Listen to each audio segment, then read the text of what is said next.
Bonjour à tous et bienvenue sur notre chaîne dédiée aux entrepreneurs. Vous rêvez de devenir freelance? Vous êtes au bon endroit. Aujourd'hui, je vais vous révéler les 5 étapes essentielles pour lancer votre activité rapidement et efficacement. Démarches juridiques et administratives, documents obligatoires, sans plus tarder, entrons dans le vif du sujet.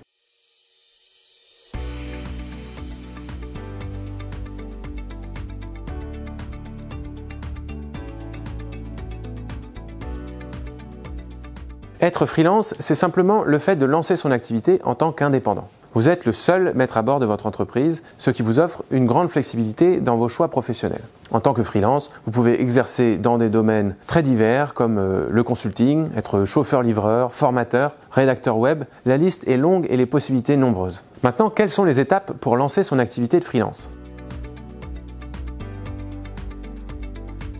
Commençons par la première étape cruciale, définir votre projet et votre clientèle. Avant de vous lancer, il est essentiel de consolider votre business plan. Cela implique de réaliser une étude de marché, approfondie de préférence pour comprendre les enjeux de votre secteur et les besoins de votre cible. Posez-vous les bonnes questions. Qui sont mes clients potentiels? Quels sont leurs besoins non satisfaits? Comment puis-je me démarquer de la concurrence qui existe déjà? Et ne négligez pas cette étape car elle vous permettra d'affiner votre offre et de vous positionner efficacement sur le marché. Parallèlement, établissez un prévisionnel financier. Même si ce n'est pas obligatoire, c'est un outil précieux qui vous aidera à anticiper vos revenus et vos dépenses. Cette projection financière vous donnera une vision claire de la viabilité de votre projet et vous guidera dans vos décisions futures.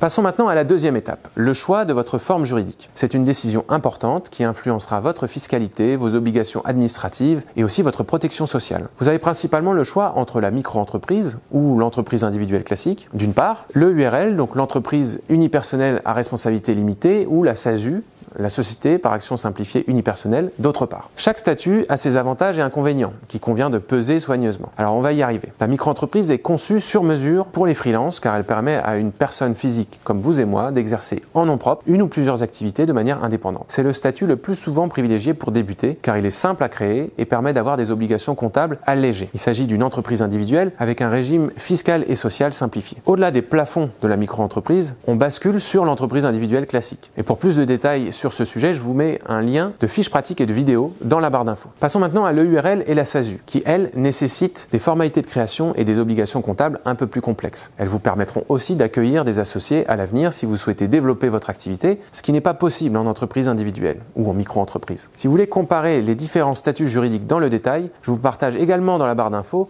un lien vers notre simulateur. Vous pouvez aussi visionner sur notre chaîne les vidéos de comparaison sur l'entreprise individuelle, la micro-entreprise et le URL ou la SASU. Alors maintenant, comment arbitrer entre ces statuts juridiques? Plusieurs facteurs vont conditionner votre choix. Tout d'abord, le régime social du dirigeant. Votre choix va avoir une incidence sur le montant des cotisations sociales, évidemment, mais aussi sur l'étendue de cette protection sociale. Par exemple, si vous souhaitez bénéficier d'une protection sociale maximale, vous allez pouvoir opter pour la SASU. Le président de SASU est assimilé salarié et donc rattaché au régime général de la sécurité sociale. En contrepartie, il y a un taux de cotisation sociale plus élevé qu'en EURL par exemple, ou encore qu'en micro-entreprise. Alors ces taux de cotisation sociale, c'est environ 80% en SASU et 45% en EURL, du net on parle. Et enfin, si vous voulez régler moins de cotisations sociales, comme vous l'avez compris, vous pouvez choisir le URL ou la micro-entreprise. Vous serez alors travailleur non salarié et donc affilié à la sécurité sociale des indépendants. Vous n'aurez par exemple pas de prévoyance d'office. Attention, dans tous les cas, vous n'aurez pas le droit au chômage, quelle que soit la forme juridique. Passons maintenant au régime fiscal. Il faut mettre en balance le régime de l'impôt sur le revenu, au régime réel normal ou réel simplifié ou microfiscal, avec l'impôt sur les sociétés. Il y a de nombreux facteurs à prendre en compte. Pour une simplicité de gestion, la micro-entreprise est la solution à privilégier. Mais rappelons-le, il faudra respecter des conditions de seuil de chiffre d'affaires. Si vous souhaitez amortir des investissements importants, il faudra plutôt s'orienter vers une entreprise individuelle classique, une EURL ou une SASU, avec à chaque fois un régime de TVA qui permet de déduire la TVA. Si vous avez de belles perspectives de croissance et le souhait d'optimiser votre rémunération, notamment via la distribution de dividendes, le URL ou la SASU à l'IS sont à envisager. Ensuite, il faut être particulièrement vigilant aux obligations comptables. En fonction de votre régime fiscal, elles peuvent varier. Pour être sûr de ne rien laisser passer, n'hésitez pas à visionner notre vidéo sur le sujet, ça vous permettra de connaître précisément quelles sont les règles applicables. Et si vous voulez un accompagnement plus poussé, pour donner des bases solides à votre projet, faites appel à nos experts comptables. Chaque année, nous accompagnons des milliers d'entrepreneurs dans le développement de leur société. Avant de poursuivre sur les démarches de création, si vous trouvez cette vidéo utile, je vous invite à la liker et à la partager autour de vous. Et bien sûr, pour ne rien manquer de nos prochaines publications, n'hésitez pas à vous abonner et à activer les notifications. Une fois votre statut choisi, vient la troisième étape, accomplir les formalités administratives. Pour une entreprise individuelle, une simple déclaration d'activité en ligne suffira. En revanche, pour une URL ou une SASU, la procédure est plus complexe. Vous devrez dans ce cas-là rédiger les statuts de votre société, déposer le capital social, publier un avis de constitution dans un journal d'annonce légale et procéder à l'immatriculation pour obtenir votre extrait CABIS. Ces démarches essentielles sont obligatoires et donneront une existence légale à votre activité.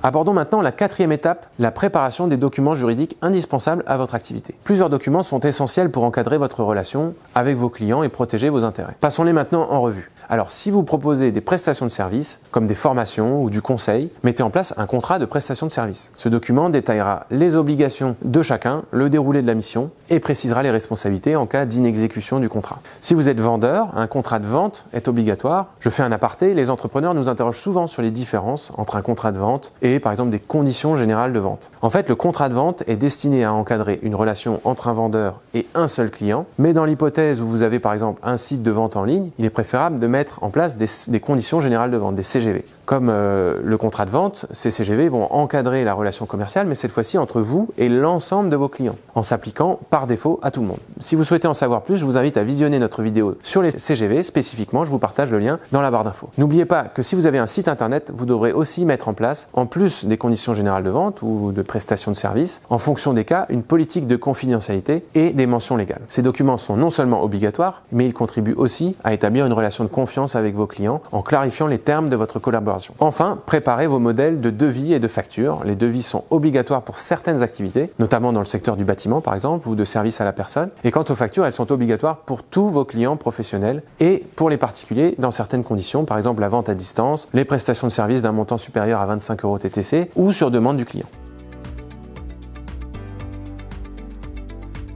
Nous voici à la cinquième et dernière étape, le lancement effectif de votre activité. N'attendez pas d'avoir terminé toutes les formalités pour commencer à prospecter, à vous faire connaître. Évidemment, il faut créer votre réseau professionnel, que ce soit en ligne sur des plateformes ou lors d'événements de networking dans votre secteur par exemple. Mettez en place votre stratégie marketing. Créez un site web professionnel, optimisez votre présence sur les réseaux sociaux, envisagez peut-être de vous inscrire aussi sur des plateformes de freelance pour augmenter votre visibilité. En conclusion, devenir freelance est une aventure stimulante qui demande une préparation minutieuse. Chaque étape est la définition de votre projet, de la mise en place à vos premiers contrats et c'est crucial pour donner des bases solides à votre activité. J'espère que cette vidéo vous a éclairé sur les 5 étapes pour devenir freelance. Vous pouvez aussi nous poser des questions dans les commentaires. On se fera bien sûr un plaisir de vous répondre. Merci d'avoir regardé cette vidéo. N'oubliez pas de la liker et de vous abonner à notre chaîne. À bientôt.